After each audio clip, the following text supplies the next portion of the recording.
ज़्यादातर व्रत की तैयारी मैं एक रात पहले से ही करके रख देती हूँ, पर कल तैयारी करना भूल गई थी तो सोचा कि आज सुबह ही सुबह बिना कुछ भिगोए व्रत स्पेशल एक ऐसी रेसिपी बना देती हूँ जो हम भी नाश्ते में खा लेंगे और मेरे बेटे के टिफिन में भी डाल दूंगी।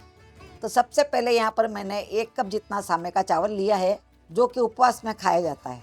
हम लोग इसे सामे का चावल बोलते हैं। आपके यहाँ पर इसे क्या बोलते हैं मुझे कमेंट बॉक्स में लिख करके जरूर बताएं। अभी इस चावल को एक बाउल के अंदर ट्रांसफर कर लेते हैं।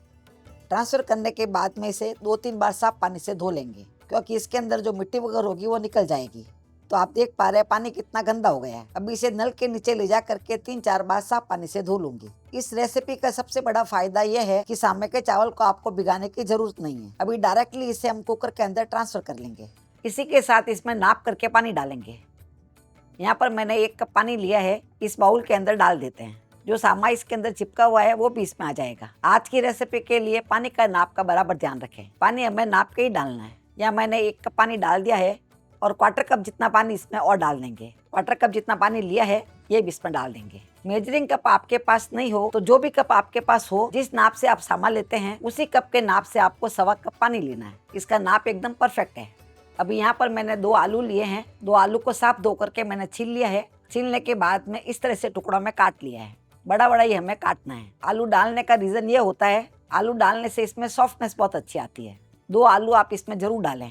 अभी इसमें आधा छोटा चम्मच जितना नमक डाल देंगे और इसको ढक देंगे और इसे 2 सीटी तक पका के तैयार करेंगे। यदि आपका कुकर बड़ा है तो 2 सीटी में पक जाएगा। कुकर यदि छोटा है तो 3 से 4 सीटी लगा सकते हैं। यहाँ मैं आपको फिर से याद दिला देती हूँ, पानी का रेशियो आपका बराबर ध्यान रखना जरूरी है। यदि आप पानी कम डाल देंगे तो कुकर के अंदर चिपक जाएगा और अच्छे से नहीं पकेगा। यदि आप ज़्यादा डाल देंगे, और ज़्यादा डालने से क्या प्रॉब्लम होती है वो मैं आपको आगे बताती हूँ। 2 सीटी आने के बाद में गैस हमें बंद कर देना है। इसकी भाप हमें इस समय नहीं निकालनी है। भाप के अंदर सामा थोड़ा और पकता रहेगा, जिससे ये बहुत स्मूथ हो जाएगा। तब तक यहाँ पर मैंने 1/4 कप जितनी मूंगफली ली है, ये भुनी हुई मूंगफली है। यदि आपके पास भुनी हुई मूंगफली नहीं है, उसकी जगह पे आप कढ़ाई में मूंगफली डाल करके भून लें। 2 से 3 मिनट में मूंगफली भुन जाती है। उसके बाद आप चाहे तो छिलके निकाल सकते हैं, नहीं तो छिलकों के साथ भी यूज़ कर सकते हैं। अभी इस मूंगफली को हम खल में डाल देंगे और इसे दरदरा कूट लेंगे। इसका महीन पेस्ट नहीं बनाना है, इसे हल्का दरदरा कूट लेना है। मिक्सी के जार में डाल करके आप करेंगे तो ये ज़्यादा महीन हो जाएगा। आप हमामदस्ते में डाल करके इस तरह से कूट लें। इस तरह से मूंगफली को मैंने दरदरा कर लिया है। इसी तरह का होना चाहिए। अभी इसे एक बाउल के अंदर ट्रांसफ़र कर लेते हैं और इसे साइड में रख देते हैं। अभी साइड में कुकर की भाप भी पूरी तरह से ख़त्म हो गई है। कुकर को खोल के देख लेते हैं तो आप देख पा रहे हैं सामा बहुत ही अच्छे से पक गया है। ये मैश हो रहा है, इसी तरह से होना चाहिए। इसमें पानी की मात्रा एकदम परफेक्ट है। अभी इसे हम परात के अंदर ट्रांसफ़र कर लेते हैं तो देखिए आराम से निकल जाएगा। साथ में हमने जो आलू डाले हैं वो भी अच्छे से पक गए हैं और आप देख पा रहे हैं नीचे बिल्कुल भी चिपका नहीं है, क्योंकि पानी का नाप इसमें परफेक्ट था। पानी यदि कम डाल देंगे तो ये नीचे चिपक जाएगा और ख़राब हो जाएगा। इस समय ये बहुत ही गर्म है, आप चाहे तो इसे ठंडा कर सकते हैं, नहीं तो इस तरह से मैसर कोई आपके पास हो तो मैसर से मैश भी कर सकते हैं। ये इजीली मैश हो जाएगा। इसमें आलू भी अच्छे से पक गए हैं, इसीलिए आलू भी मैश हो जाएंगे। इस तरह से मैश करने से सामे के चावल के कारण से और आलू के कारण से इसमें बाइंडिंग बहुत अच्छी आ जाएगी। यदि आपके पास इस तरह का मैसर नहीं है तो आप इसे ठंडा करने के बाद में मैश करें, या कोई कटोरी से भी मैश कर सकते हैं।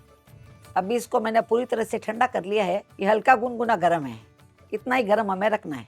अभी एक बार इसको हाथ से अच्छे से मिक्स कर लेते हैं। ऐसा करने से इसमें बाइंडिंग बहुत अच्छी आ जाएगी। यदि आप उपवास में साबूदाना की खिचड़ी, सामे की खिचड़ी या वड़े खा करके बोर हो गए हैं तो एक बार ये रेसिपी बना करके जरूर ट्राई करें। ये आपको बहुत ही पसंद आएगी। इसको मैंने देखिए अच्छे से मिक्स कर लिया है। आराम से ये मिक्स हो गया है। बाइंड कर रहे हैं तो आराम से बाइंड हो रहा है। इसी तरह से होना चाहिए। अभी जो मूंगफली को हमने कूट करके रखा था वो इसमें डाल देते हैं। मूंगफली का क्रंच इसमें बहुत ही अच्छा लगेगा। इसी के साथ यहाँ पर मैंने 7-8 कड़ी पत्ते लिए हैं, जिसको मैंने महीन महीन काट लिया है। काट के डालेंगे तो इसका फ्लेवर ज्यादा अच्छा आएगा। आप कड़ी पत्तों को काट के डालें। इसी के साथ आधा छोटा चम्मच जितना मैंने चिली फ्लेक्स लिया है। चिली फ्लेक्स आपके पास नहीं है तो इसकी जगह पर लाल मिर्ची भी डाल सकते हैं। यदि आप लाल मिर्ची उपवास में नहीं खाते हैं तो स्किप भी कर सकते हैं। आधा इंच अदरक का टुकड़ा लिया है, जिसको मैंने इस तरह से काट लिया है। अदरक को भी इसमें डाल देते हैं। ये सब चीज़ थोड़ी थोड़ी डाल रहे हैं पर इसका स्वाद बहुत अच्छा आएगा। 2 मैंने हरी मिर्ची ली है, जिसको भी मैंने महीन महीन काट लिया है। ये इसमें डाल देते हैं और 1 टेबल स्पून जितना तिल लिया है। तिल का क्रंच भी इसमें बहुत अच्छा लगेगा। और 1 छोटा चम्मच जितना मैंने जीरे का पाउडर लिया है। ये भुना हुआ जीरे का पाउडर है। अभी थोड़ा सा इसमें हम हरा धनिया डाल देंगे। अभी मैं आपको बता देती हूँ, इसमें से कोई चीज आप उपवास में नहीं खाते हैं तो आप स्किप कर सकते हैं। ये सब चीजें मैं उपवास में खाती हूँ, इसीलिए मैंने इसमें डाला है। अभी सभी मसालों को एक बार अच्छे से मिक्स कर लेंगे। इसी के साथ इसमें आधा छोटा चम्मच जितना नमक डाल देंगे। नमक मैंने आधा छोटा चम्मच जितना ही पहले डाला था, आधा छोटा चम्मच जितना नमक और डाल देंगे। नमक आपको सेंधा ही डालना है और सबको अच्छे से मिक्स कर लेना है। इस तरह से घर में पड़ी सामग्री से ही आपको नई नई रेसिपीज बनाना पसंद है तो आप हमारे चैनल को सब्सक्राइब करके बेल आइकन जरूर दबा लें, जिससे जब भी हमारा नया वीडियो आएगा आपके फोन में घंटी बज जाएगी। साथ ही आपको आज का वीडियो पसंद आ रहा हो तो आप इसे लाइक जरूर करें, और फेसबुक पे देख रहे हैं तो आप हमारे पेज को फॉलो कर सकते हैं। इस तरह से मैंने इसको गूंद लिया है और पूरा ये डो बन गया है, एकदम परफेक्ट डो बना है। अभी इसका हम 2 पार्ट कर लेते हैं। आज की रेसिपी मैं आपको 2 तरह से बनाना बताऊंगी। आधे को मैंने इस तरह से बाउल में निकाल लिया है, इसको साइड में रख देते हैं। अभी थोड़ा सा तेल हाथ में लगा लेंगे, बस थोड़ा सा ही तेल लगाना है। तेल लगा करके छोटी छोटी इस तरह से इकट्ठी कर लेंगे। इसमें बाइंडिंग बहुत ही अच्छी आई हुई है, इसीलिए आराम से इकट्ठा हो जाएगा। और इसको हम इस तरह से गोल कर लेंगे। ध्यान रख के हमने इसको ढंग से मैश कर लिया था, इसीलिए ये बॉल एकदम स्मूथ बनी है और एकदम परफेक्ट बनी है। इस तरह से हमने सभी बॉल्स को बना करके तैयार कर लिया है। अभी तेल हमारे गर्म हो गया है। तेल गर्म होने के बाद में एक एक बॉल को इसमें डाल देंगे। ये मैं सैलो फ्राई कर रही हूँ, आप चाहे तो डीप फ्राई भी कर सकते हैं। जितना आपके कढ़ाई में आता है उतना ही आपको डालना है। अभी सभी बॉल को मैंने इसमें डाल दिया है। जिस समय बॉल्स को इसमें डालें उस समय नहीं चलाएं, इसको चलाएंगे तो ये टूट सकती है क्योंकि ये बहुत ही सॉफ्ट होती है। ज़्यादा से ज़्यादा आप इस तरह से पैन को कर सकते हैं, जिससे बॉल्स एक जगह नहीं रहेगी। अभी थोड़ी सी बाहर से ही हार्ड हो गई है, अभी आप इसे चला सकते हैं। ये खाने में इतनी स्वादिष्ट लगती है, यदि आपके उपवास नहीं है फिर भी आपको बनाकर खाने का मन करेगा। इसमें आलू और सिंगदाना आप जरूर ऐड करें। आलू के कारण से इसमें सॉफ्टनेस आएगी और सिंगदाने का क्रंच इसमें बहुत ही अच्छा लगेगा। तो आप देख पा रहे हैं हल्का इसका गोल्डन कलर आ गया है। अभी इसको हम निकाल लेते हैं। इसका बहुत ज़्यादा डार्क कलर नहीं करना है, सामे से बनी हुई है इसीलिए इसका ज़्यादा डार्क कलर नहीं आता है। तो आप देख पा रहे हैं तेल में ये बिखरते भी नहीं है, सभी मूंगफली इसी के अंदर इंटेक्ट रहती है। अभी इसे हम एक प्लेट में निकाल लेते हैं। अभी हमारे ये पहली रेसिपी बन करके तैयार हो गई है। अभी दूसरी रेसिपी के लिए जो आटा हमने बचा के रखा था उसको परात के अंदर ट्रांसफर कर लेते हैं, क्योंकि दूसरी रेसिपी बनाने के लिए आटा हमें इतना हार्ड नहीं रखना है, उसको थोड़ा सा सॉफ्ट करना है। यहाँ पर मैंने पानी लिया है, अभी थोड़ा पानी इसमें डालेंगे और इसको अच्छे से मिक्स कर लेंगे। एक बात मैं आपको और बता देती हूँ, यदि आपको फ्राई नहीं करना है और खाली यही रेसिपी बनानी है तो मूंगफली को आप पूरी तरह से पीस के डालें इसमें, उसका रिजल्ट और भी ज़्यादा अच्छा आएगा। मुझे आपको दोनों दिखाना था इसीलिए मैंने मूंगफली को कूट के डाला है। तो कुल मिला के मैंने इसमें 2 टेबल स्पून जितना पानी डाल दिया है। अभी आटा सॉफ्ट हो गया है। हर एक रेसिपी बनाते हैं तो उसमें पानी का ध्यान रखना बहुत ज़रूरी है। ये एकदम परफेक्ट आटा बन गया है। अभी इसमें से एक लोई तोड़ लेंगे और लोई को इस तरह से कर लेंगे। देखिए आराम से ये गोल हो जाएगी। अभी मैंने एक लोई को ले लिया है। अब इस लोई के ऊपर थोड़ा सा हम सिंगाड़े का आटा लगा देते हैं। आपके पास सिंगाड़े का आटा हो या कुट्टू का आटा हो, राजगिरे का आटा हो, किसी का भी इस्तेमाल कर सकते हैं। थोड़ा सा आटा चकले पे भी लगा देंगे और इसको बेल लेते हैं। बेलने के समय इस तरह से फटता है साइड से, तो साइड से आप इस तरह से कर लें।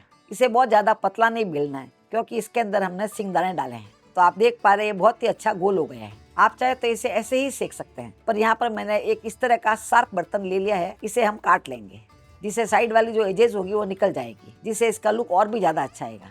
तो आप देख पा रहे हैं बहुत ही अच्छा बन गया है। ये बहुत ज़्यादा पतला नहीं बेले, इस चीज़ का ध्यान रखें, थोड़ा सा मोटा रहता ही है। अभी साइड में मैंने तवा गर्म कर लिया है और तवे के ऊपर इसको डाल देते हैं। तवा गर्म होने के बाद में डालें, इस चीज़ का आप ध्यान रखें। इसमें हमने आलू डाला है, आलू के कारण से ये बहुत ही सॉफ्ट बनते हैं। यदि आप आलू नहीं खाते हैं तो आलू की जगह पे आप कच्चे केलों को छील करके उबालने के समय ही डाल दें, वो भी सेम रिजल्ट देगा। थोड़ा सिक जाता है तो देखिए आराम से तवे पे घूमने लग जाता है और ऊपर से थोड़ा सूखा सूखा दिखने लग जाता है। अभी इसे हम पलट देते हैं।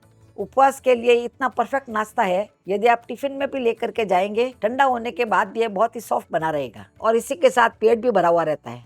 अब इधर साइड से भी अच्छे से पक गया है। इसके ऊपर हम थोड़ा सा तेल लगा देते हैं। तेल या घी आप अपने पसंद के हिसाब से लगा सकते हैं। यदि ये लगाना नहीं चाहते हैं तो आप रोटी की तरह सेक के भी खा सकते हैं। अभी आप देख पा रहे हैं दोनों साइड से इसका बहुत ही सुंदर कलर आ गया है। इस तरह से गोल्डन कलर आ जाता है, मतलब बहुत ही अच्छा पक गया है। अभी इसको हम एक प्लेट में निकाल लेते हैं। इस तरह से 1 कप सामे के चावल में 18 बॉल्स और 6 पराठे बन जाते हैं।